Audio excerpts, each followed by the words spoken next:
of the Candid Companion. This is Cleo Constantine. And this is Susanna Gabrielli. And today's episode is how to be a good ally. Cleo has lost her voice. But it's sexy, right? It sounds very husky and sexy. So this episode is about how to be a good ally. I wrote a controversial tweet recently. It sparked a lot of negative responses, and so we just wanted to address it in this podcast. The tweet was, if the only time you support sex workers is on your secret Twitter account, then your support is performative and potentially attention-seeking. I encourage you to find ways to challenge stigma in your personal lives and to consider sex work legislation when you vote. Do you think that was harsh? Well, no, I didn't when I read it, to be honest, but you know me, I think, to be honest, everything you write on Twitter, I'm gonna like it, but I suppose it did trigger a strong response from people, because, of being called performative and attention seeking. There is, so I guess we need to just state that both of us have quite an active presence on Twitter, and sex worker Twitter is kind of this wonderful bubble of information sharing and also advertising for escorts. We post our tours and our thoughts, and it is a way for clients to kind of get to know us better, and to kind of put a personality to the photos. So a large part of our lives is kind of devoted to just having this Twitter web presence. And I personally like to use it to kind of share my thoughts on activism, sex worker activism, and kind of, how to challenge whorephobia, for example, which is the discrimination of sex workers in society. And I think you were saying that, when you realize that you have 7,500 followers, you see it as a great opportunity to use it as an activism platform. A vehicle to kind of share my thoughts and beliefs about sex work, as someone who's an empowered sex worker. I think both of us kind of use it for this reason, and both of us have had controversial tweets in the past, which people have reacted to, but that's okay. And I, enjoy engaging on this level. So this is why we're making this podcast about allyship. And I didn't actually say the word ally in this tweet, but it is kind of what this tweet is about, is that lots of clients have kind of client Twitter profiles. This is a phenomenon that also happens on Twitter. And there's a huge level of engagement that happens between sex workers and clients. And there really are these profiles that clients create as a sort of identity, and then interact with sex workers. And a lot of them are also quite politically engaged and, want to, find ways to support sex workers, even in their lives, in their personal lives. And for me, I have a close relationship with, many clients, and, we get to know each other, and, even since I've had a Twitter, they've been able to have immense access into my personal life and thoughts. And it's kind of a natural progression that I think a lot of them want to support me or support things that I care about, sex workers, marginalized people in their lives as well. And that's kind of just something that happens naturally. However, it is sometimes frustrating, I guess, when I feel like sex worker Twitter can feel like a echo chamber, a bubble of people who are sharing information about, whorephobia, challenging discrimination, about... And I think it's especially significant because most sex workers are shadow banned. So that means that our content is incredibly siloed. It means that you can only really find our content and our activism and our thoughts as well as our nudes if you're actively looking for us. So I think this is especially significant, is that a lot of these client accounts are not shadow banned, and they have a great potential to reach a wider audience that we can't. If they are to become more politically aware or whatever of Yes. And something that we've mentioned before is like, a lot of like legislation around sex work doesn't actually consult sex workers ever. And if you go on sex worker Twitter, you're going to see that sex workers actually have a lot to say about sex work, about like things that affect us in our lives, like what we want, And I guess what's frustrating is feeling like that is contained in this echo chamber. And that's why I wanted to encourage clients with this tweet to actually find ways to kind of support sex workers in their personal lives, like with their vote, ways that are not just confined to the Twitter echo chamber. So I think it's important for us to talk about what is an ally, because we haven't defined that yet. And the language around this is really important, because I think what a lot of people had problem with the tweet is, the word support. What you really meant to say is, if the only time you consider yourself an ally to sex workers, because you can support sex workers in many ways that aren't necessarily allyship. So True. yeah, I think Yeah. it's good to talk about what an ally is. So I pulled a definition of an ally from Wikipedia, and that is described as people of a dominant or privileged racial, gender, sexual, or other identity who support and seek to further the causes of those who lack such privilege, such as people of color or LGBT people or sex workers. So that means people of a dominant or privileged, I guess, position, which is not being a sex worker, supporting those of us who lack the privilege of being a sex worker, or like who lack the privilege in society because of them being sex workers. And, who can be an ally? I would say anyone who is not a current sex worker can be an ally, but who, believes and wants to fight for equal rights and freedoms and for sex workers to live without discrimination or violence. I think like the term ally is often used, you may have heard it in relation to LGBT people. So people who are not queer or gay or lesbian or trans can be allies when they believe that LGBT people should have access to equal rights and freedoms and be able to, live their lives and have their relationships recognized and not experience systemic discrimination because of their sexuality. And the same thing applies to sex workers. Like, sex workers need allies because sex workers still experience a lot of, systemic discrimination, fear of violence, whorephobia. And we can see like incredible examples where allyship with the LGBT community has made incredible changes. For example, like marriage equality definitely could never have happened if only members of the LGBTQ community were fighting for these rights and freedoms and so on. And since, lawmakers have, consistently not shown interest in the voices of sex workers when making laws about sex work, it is important that it's not only us, sex workers, who are fighting for our rights and freedoms, but actually that we have, the support of people who, care about us having those rights and freedoms as well. Not just clients, but anyone in our lives, like anyone who has, like you said, like, jerked off to porn even, should, could be a sex worker ally, like every man in the world, in my opinion, has used the services of a sex worker. When you factor in pornography, who has not even been exposed to pornography? No one.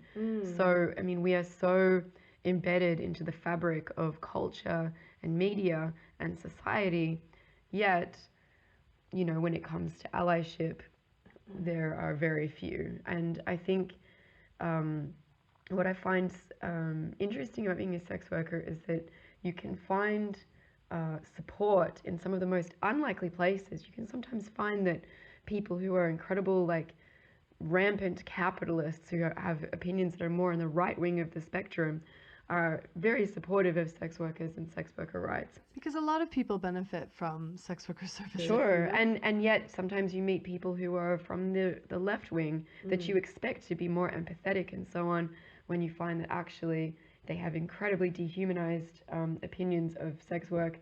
And even knowing that certain law systems, like such as the Nordic model, are dangerous to our lives, they are incredible supporters of these systems, almost because they just want to punish punish women and their sexuality, basically. It's true. It's allyship is not a phenomenon of the left. Absolutely not. It can be it and it should be, you know, a diverse group of people. Like for example, I was reading some texts in university about you know, any woman who doesn't want to be considered a whore, like a derogatory whore, because, you know, she sleeps with multiple partners, you know, can and should be a sex worker ally because, you know, as long as sex workers are discriminated against for having multiple sexual partners, for having financial autonomy, over, you know, for basically acting the same way that a man would sexually, you know, and being able to charge for the privilege of accessing their bodies,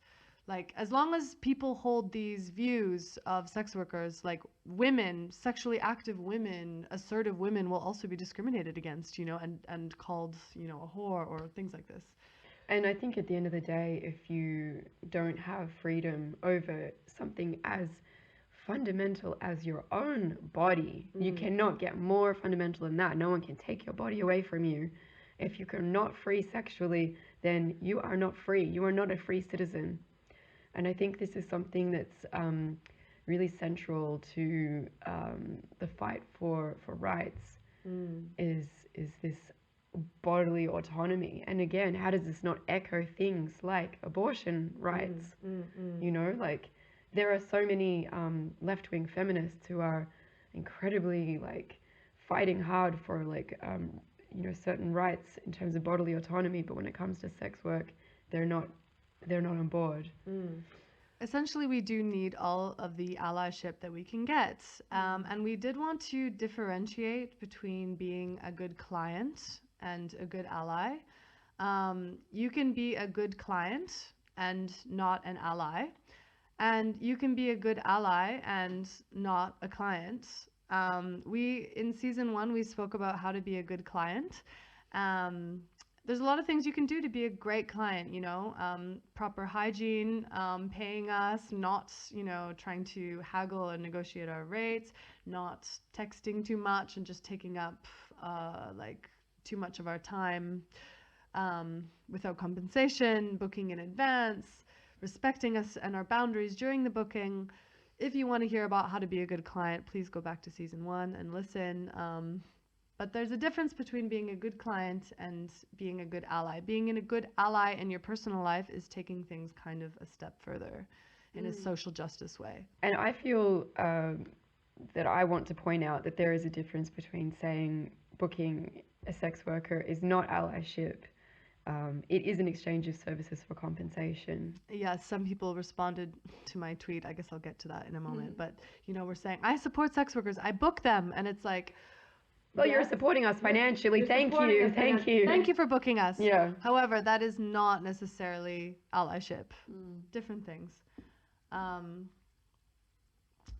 So, yeah, I think we have kind of covered, but being a political ally to sex workers is important. And, you know, every sex worker is different. I just want to say, like, some sex workers are incredibly conservative and right-wing and are going to vote for, you know, a right-wing party. Like, they're not maybe interested in social justice around sex work, or maybe this is just something they do on the side. You know, maybe they just really like, I don't know. I personally don't think that being a sex worker or having the identity of a sex worker is that incompatible with right-wing values. I mean, in some ways, I mean, I think like Stormy Daniels said she's a Republican. Exactly. Yeah, it's all good.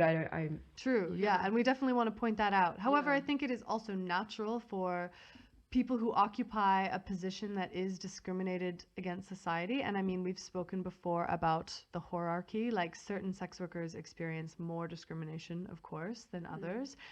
And I do feel like, especially on Twitter, there is kind of like, there's pressure when you are trying to establish your brand and you want to kind of charge higher rates. Like there is this pressure to disassociate with workers who are more marginalized, who are more low income, who are more discriminated against.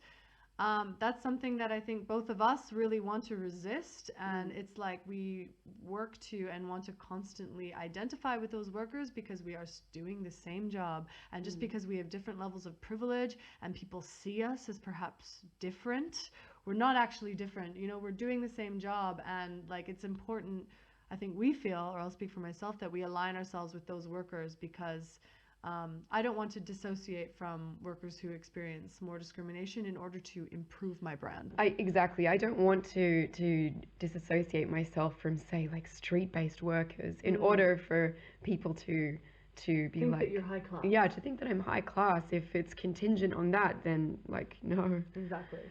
we're not gonna have a good time. But I do think it's natural for people who occupy this position of being a sex worker to kind of develop political views around it because most of us, if not all of us, experience discrimination in our lives, or perhaps we don't feel the same freedom to be out to our friends and family and colleagues, you know.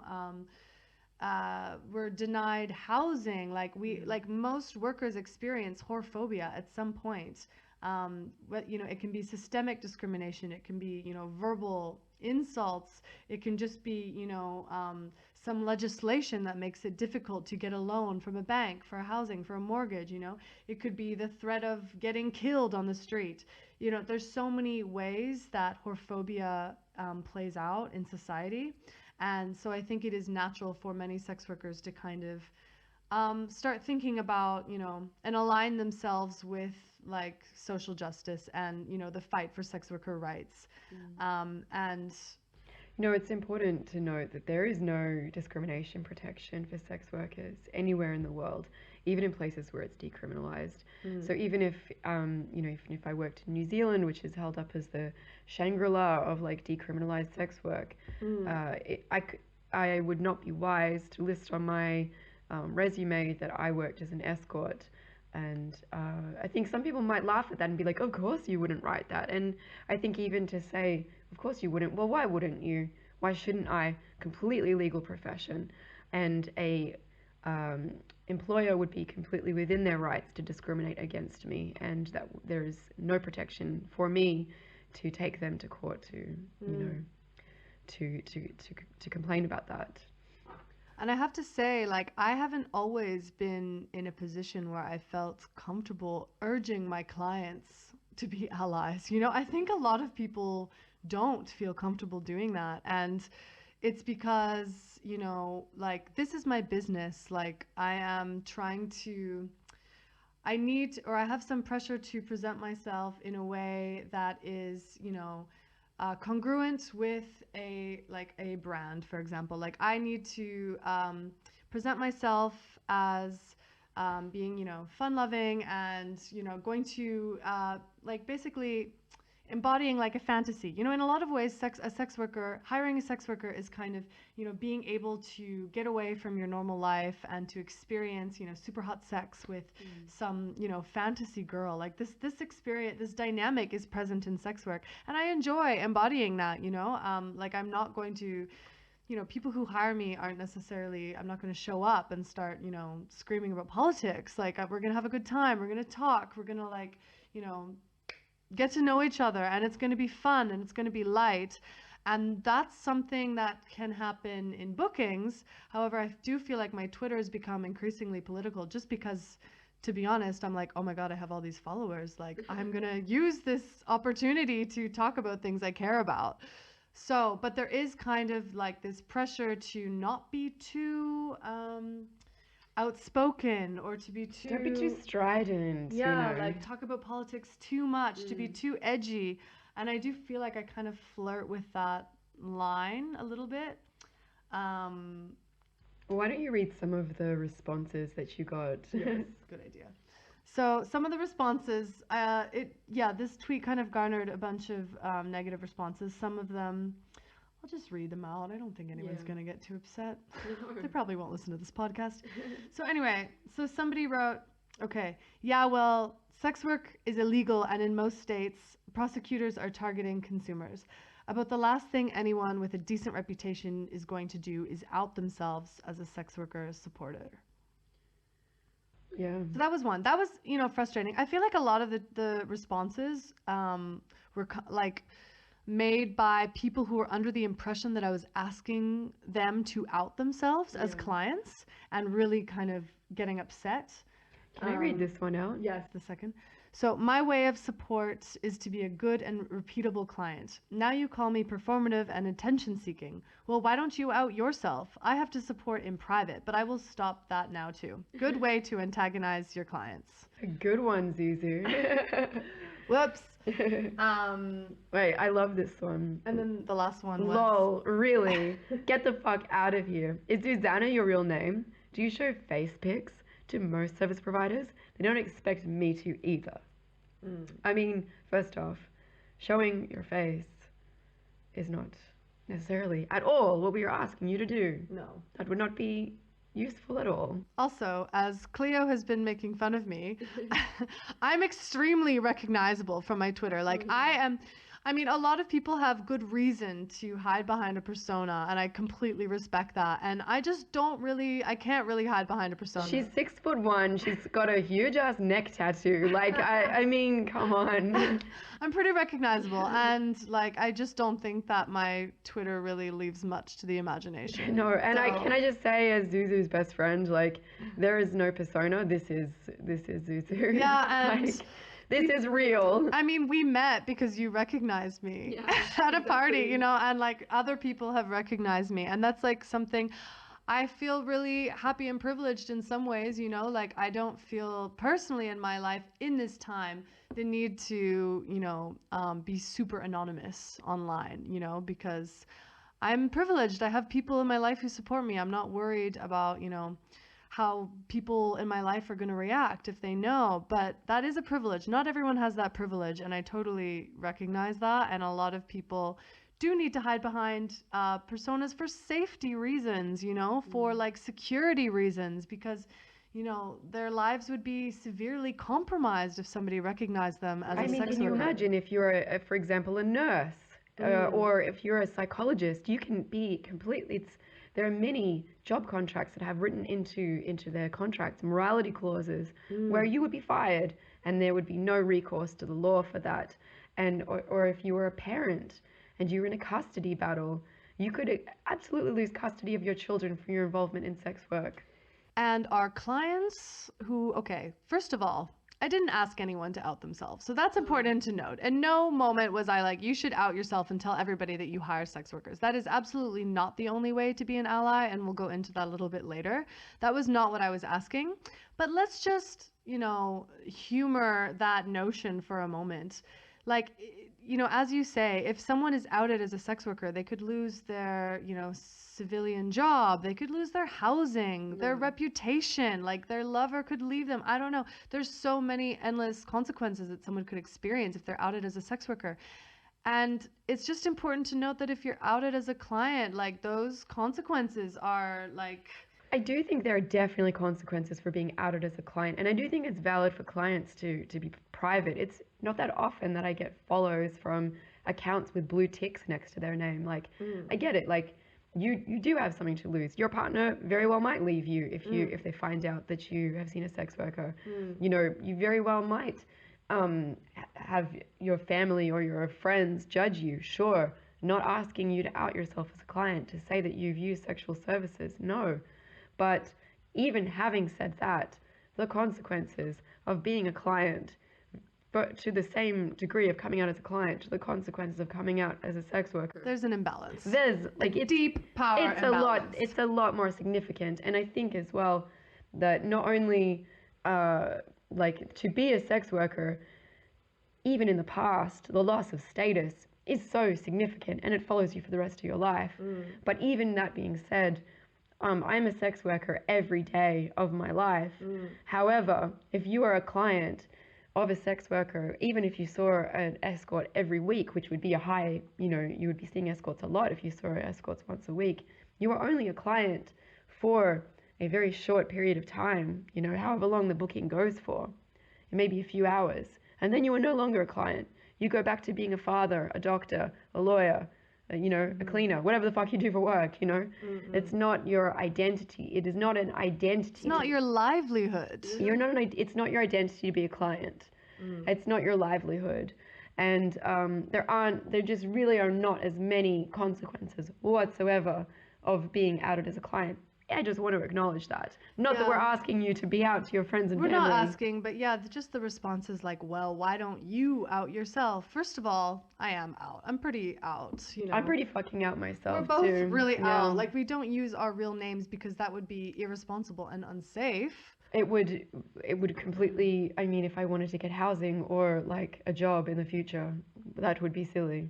But saying, well, why don't you out yourself? It's like, there's a million reasons why we wouldn't out ourselves, but also like we're pretty out, already. And yeah, I mean, I guess, okay, so I understand that people responded to my tone of the tweet, if you can have a tone in something written, which, obviously people interpret a tone. I actually had no idea that this tweet was going to be so controversial. I literally woke up after a booking and my client actually brought it up in the booking and I was like, oh no, I think you're a very good ally. And then like woke up the next day and was like, oh wow, okay, people really felt strongly about this.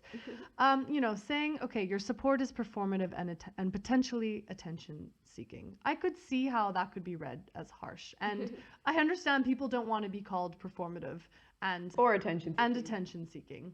I mean, like, in all honesty, like, I would say that it is, like, I understand, like, I can see how it comes off as harsh, but as a fellow sex worker, I can say that sometimes these Twitter accounts of, clients or potential clients, it can feel that they're inserting themselves into the community.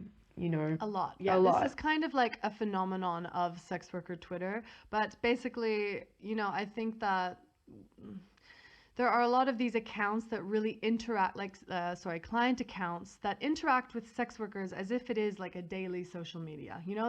They take in a lot of content. They're constantly engaging with sex workers. They're commenting, they're retweeting, which is great, thank you. But also, just really interacting with sex workers on a daily basis, so much that, we almost like get to know each other in this really intimate, intense social media way, which is kind of an interesting dynamic because, most sex workers are on Twitter for advertising and to kind of, maintain this web presence that is important for our work, whereas clients are on Twitter because it's a hobby, because they enjoy interacting with people they admire. There's lots of beautiful naked women on the internet, or people of all genders who are sex workers. And so I guess this tweet was kind of speaking to those profiles and saying, if you're every day interacting with sex workers online, I would encourage you to do more in your personal life. That was kind of where I was trying to come from.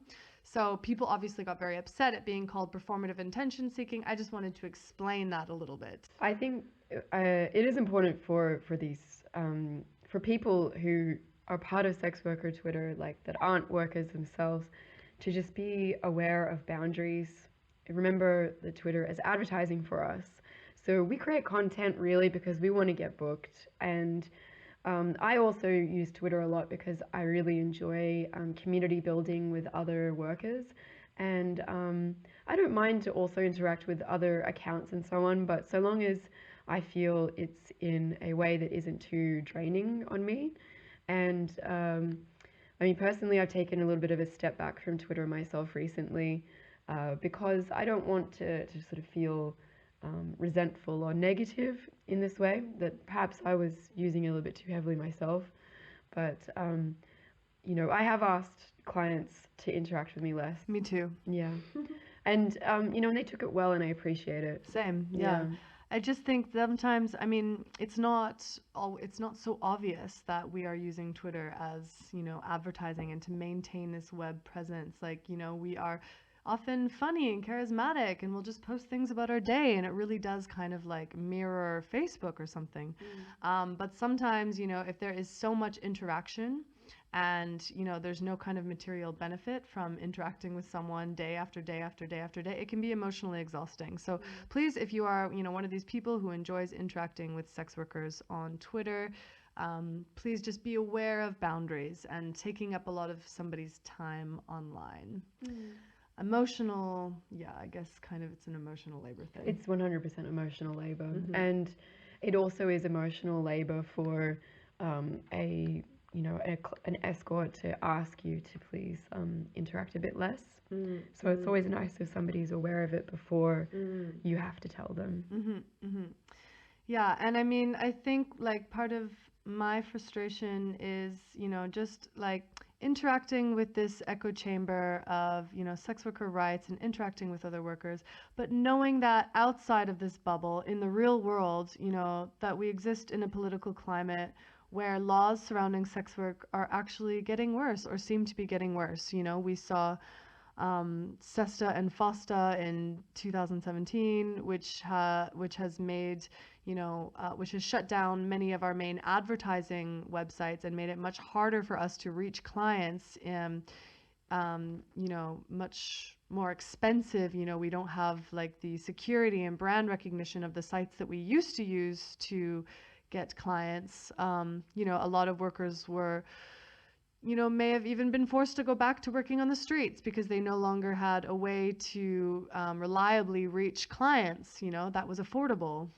And in Northern Ireland and the Republic of Ireland, we had the Nordic model, which came into place in 2015, and that's seen great increases of violence, against workers.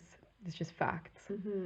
Even in Berlin, where we both reside, like the laws have recently changed and it's become, the laws have become stricter. We are now forced to register on an official list and kind of out ourselves to the government as sex workers. And that's frustrating. It means that a lot of people who can't or won't register for whatever reason are then rendered illegal and like participating in a criminal act by doing sex work. Subject to fines and so on, quite hefty fines, and it's very difficult to work in accordance with the law.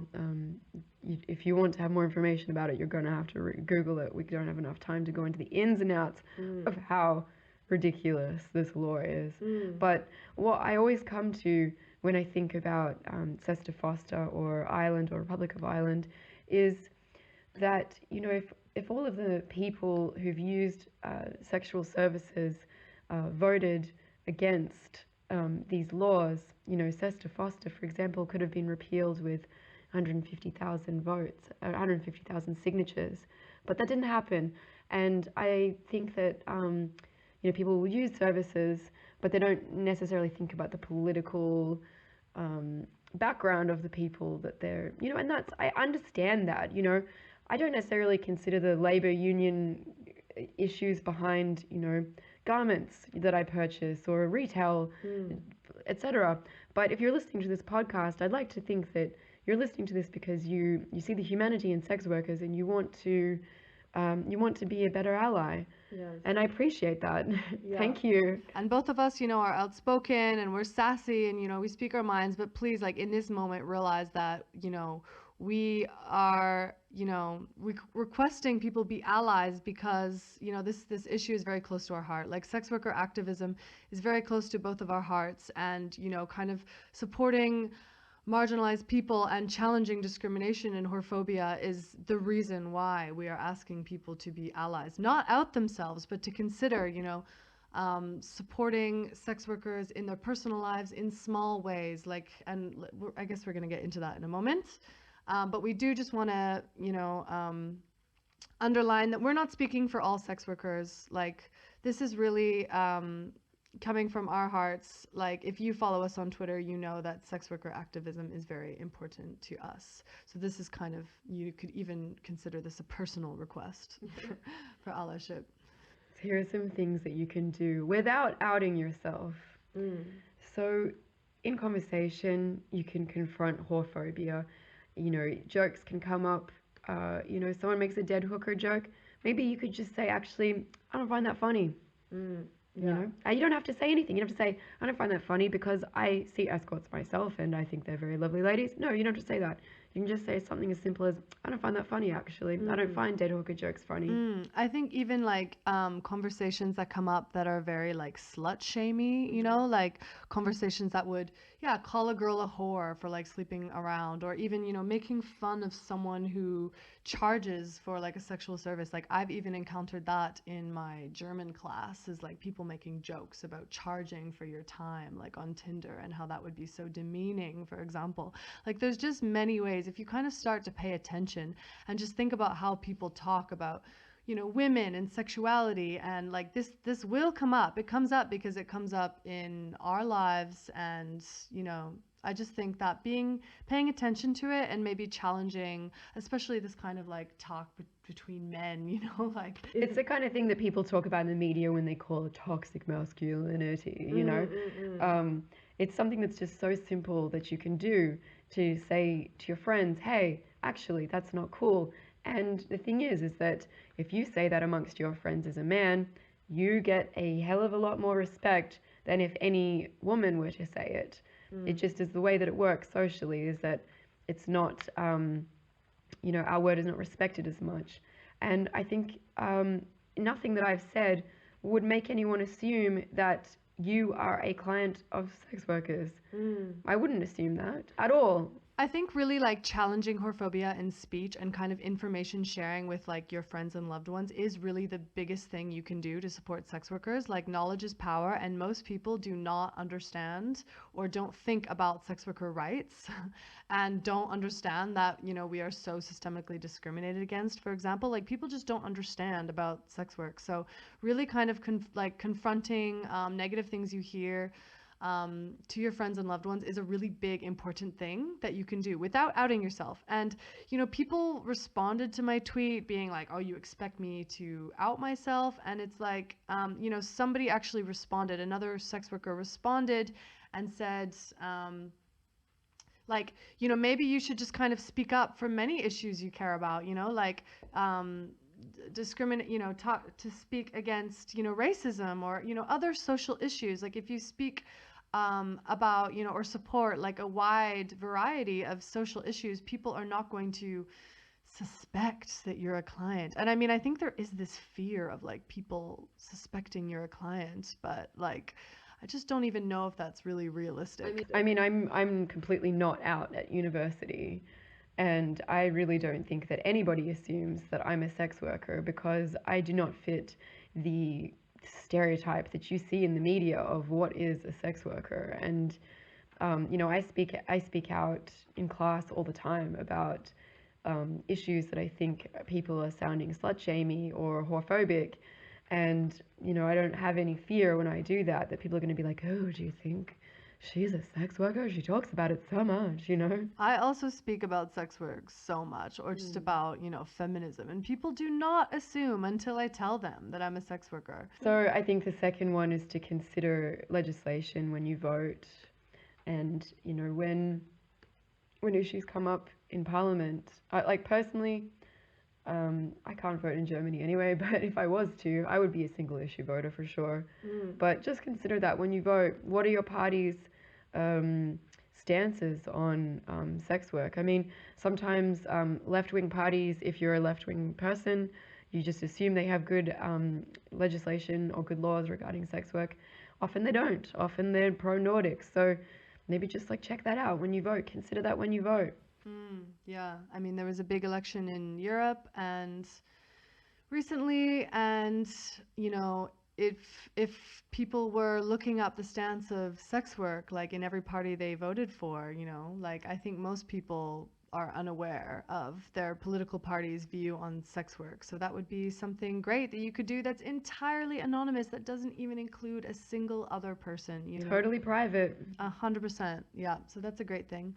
Another thing is if you are a landlord or an employer or a professor or in some kind of position of power, like just consider how someone who is a sex worker might be impacted, trying to get an apartment, trying to get a job, trying to put themselves through school. Yeah, or even like a thesis application. I've had so many people on Twitter say they've tried to write a PhD or something, and their supervisors tell them, no, don't pick sex work. No, no, no. Think about that. Yeah, just like all we're asking is for you to think about it because these are often the areas where we are discriminated against, Like we don't have concrete like things to tell you of what you should do if you're a landlord, but just, be kind Maybe of like don't charge a sex worker more money just because she's a sex worker. or maybe just don't kick them out of your building because you Yeah. find out that they're a sex worker. Like these are things that happen. So if you are in this position or a position of power, just kind of think about how your actions might affect someone who is working in the sex industry. Another thing that you might want to do is to support, charity organizations. But make sure when you do support a charity organization that you do your research, because there are a lot of charity organizations that work to say end human trafficking, but their politics are really not that good. They tend to just want to rescue workers and rights, not necessarily want to give them rights. They just want to rescue them. And they, again, are, sometimes part of these abolitionist belief systems. But do your research before you.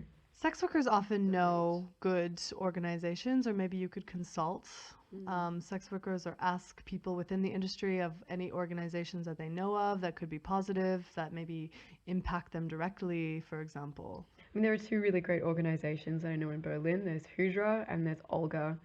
Both are great organizations that I would say if you are wanting to support an organization in Germany, I would recommend both. Awesome. Another thing that you can do is just to educate yourself and to do your research on things like anti-trafficking initiatives, for example. That was in the media a lot recently. And just, yeah, kind of just educating yourself by listening to this podcast or other podcasts, or kind of understanding what life might be like for a sex worker, what challenges we face. Like these are all things, like knowledge is power, and like I can't imagine the ways that people can be supportive. Like that's going to come up like in your life, but the more educated you are and the more you kind of understand the situation and can properly empathize and understand the law and the legal context we work under. And an excellent book that I'll recommend over and over again is to read Revolting Prostitutes. It's available widely. You can get it on Amazon. It's an excellent book that was written last year by two current sex workers, and they talk extensively about the legal situation, and it's very current. It was just released very recently. Excellent, really excellent book.